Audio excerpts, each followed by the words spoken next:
Final segment of Tamkang Bridge installed. Hsinta blast keeps Taiwan power supply tight.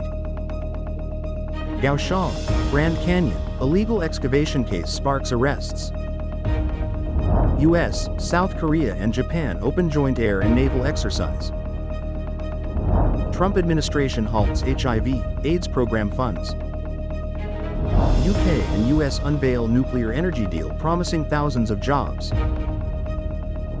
Former world boxing champion Ricky Hatton dies aged 46. Thousands attend Vatican concert.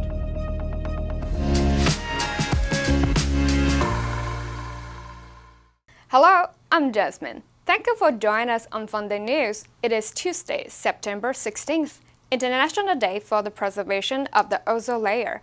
And here are your top stories. In local news, Taiwan's Tamkang Bridge, a new cross-river landmark linking Danshui and Barli, nears completion.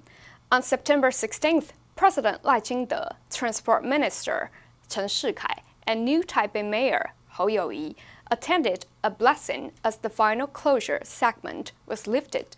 The bridge is set to be completed by year-end and open to traffic on May 12, 2026. After the September 9th explosion at Kaohsiung's Hsinta power plant, Taiwan's electricity supply remains under pressure. This morning, Taipower's Linko Unit 2 malfunctioned, cutting 800 MW. The Hsinta blast also affected Unit 1, reducing output by 3%. Despite high temperatures, Taipower says overall supply is stable, keeping the reserve margin about 6% during nightly peak demand. Shi Lijing, former at Kaohsiung consular Zhu Xingqiang, her husband Wu, and tenant Wang were investigated over illegal excavation and dumping at Mainong's Grand Canyon. She and Wu were released on $1 million and $800,000 bail. While Wang was detained with restricted visits, the site suffered extensive illegal mining and dumping, severely damaging farmland.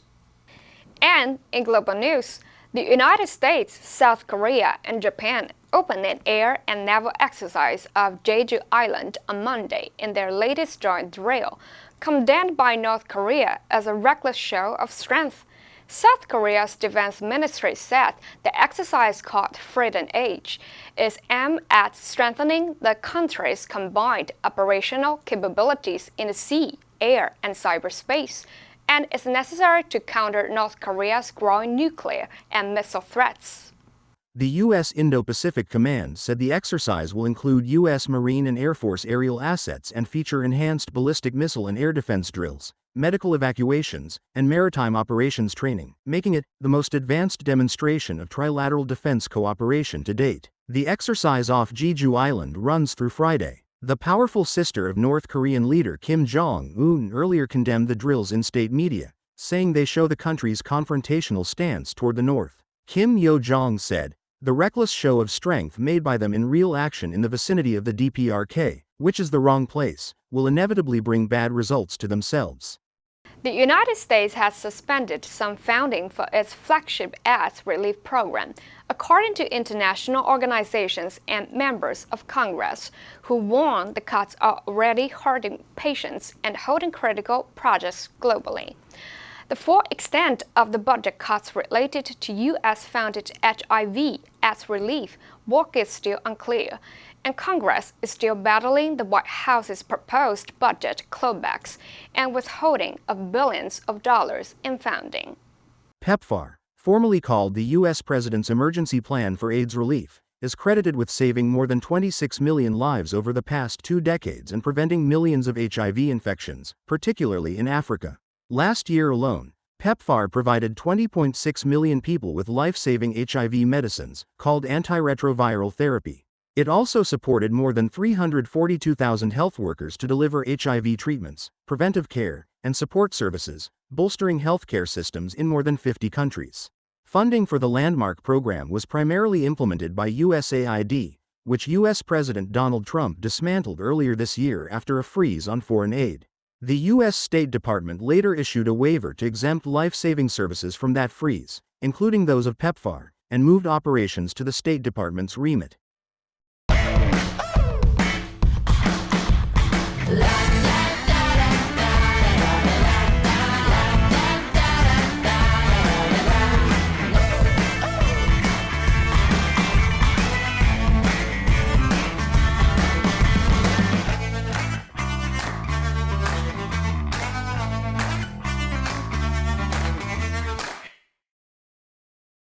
The UK and US are set to sign a landmark agreement aimed at accelerating the development of nuclear power. The move is expected to generate thousands of jobs and strengthen Britain's energy security. It is expected to be signed during US President Donald Trump's state visit this week, with both sides hoping it will unlock billions in private investment. Prime Minister Sir Keir Starmer said the two nations were building a golden age of nuclear that would put them at the forefront of global innovation. The government has said that generating more power from nuclear can cut household energy bills, create jobs, boost energy security, and tackle climate change. The new agreement, known as the Atlantic Partnership for Advanced Nuclear Energy, aims to make it quicker for companies to build new nuclear power stations in both the UK and the US. It will streamline regulatory approvals, cutting the average licensing period for nuclear projects from up to 4 years to just 2. Key among the plans is a proposal from US nuclear group X Energy and UK energy company Centrica to build up to 12 advanced modular nuclear reactors in Hartlepool, with the potential to power 1.5 million homes and create up to 2,500 jobs. British boxer and former world champion Ricky Hatton, whose all-action style made him one of the most popular fighters of the 2000s, has died at the age of 46. A spokesperson of Greater Manchester Police said officers were called by a member of the public to attend 4 Acker Road, Hyde, Thameside at 6:45 a.m. today, where they found the body of a 46-year-old man. There are not currently believed to be any suspicious circumstances. They did not announce a cause of death. Hatton was nicknamed the Hitman and won world titles in both the light welterweight and welterweight classes during a career in which he fought the likes of Floyd Mayweather Jr., Manny Pacquiao, and Kostya Tszyu. Remarkably, until his loss to Mayweather in 2007, he held a record of 43 victories and no defeats. He retired in 2012 with a record of 45 wins and 3 losses. In recent years, the Brit had been open about his struggles with alcohol, drugs, and depression. Nonetheless, Hatton was due to return to the ring in December for a comeback fight against Asa Al-Daw in Dubai on December 2. Figures from across the sports world began to pay tribute to Hatton on Sunday afternoon. The Vatican has brought together an eclectic mix of thinkers and music artists as it seeks to influence both the development of artificial intelligence and the future of humanity. A summit held Friday and Saturday on human fraternity convened Nobel Prize winners to discuss everything from agriculture to the economy and sport. It culminated in a historic concert in St. Peter's Square directed by American singer-songwriter Pharrell Williams and celebrated Italian tenor Andrea Bocelli. Among those taking part was Will.I.Am, frontman for the Black Eyed Peas, who has been involved with AI since 2012 after attending classes by the late Patrick Winston, a computer scientist from the Massachusetts Institute of Technology, MIT. The rapper and singer, who heads a technology company called FYI AI and supports computer science education in Los Angeles, believes the Church and Pope Leo XIV have a role to play in developing AI that serves humanity. For several years, the Vatican has been pushing for more ethical AI through meetings with leaders of tech companies, and Pope Francis called in 2023 for a binding international treaty to prevent harmful practices and encourage the best ones. The answer for yesterday was B, build. The concert was billed as the highlight of the summer festival. Did you answer correctly? Now let's dive into today's news. U.S., South Korea, and Japan open joint air and naval exercise. Number 1. Condemn, 谴责. The international community strongly condemned the attack of civilians. Number 2. Aerial, 空中的,航空的. The pilot captured stunning aerial photos of the coastline. Number 3. Confrontational, 对抗性的. His confrontational attitude often leads to arguments with colleagues. Next, we have a multiple choice question for everyone to practice. Which answer would you choose? You can write your answer in the comment sections.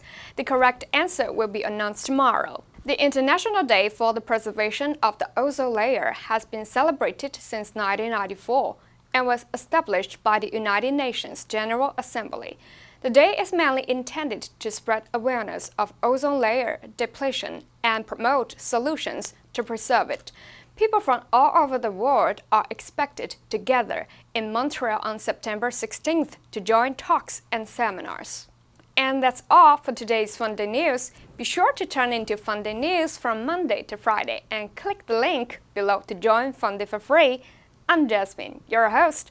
I'll see you next time.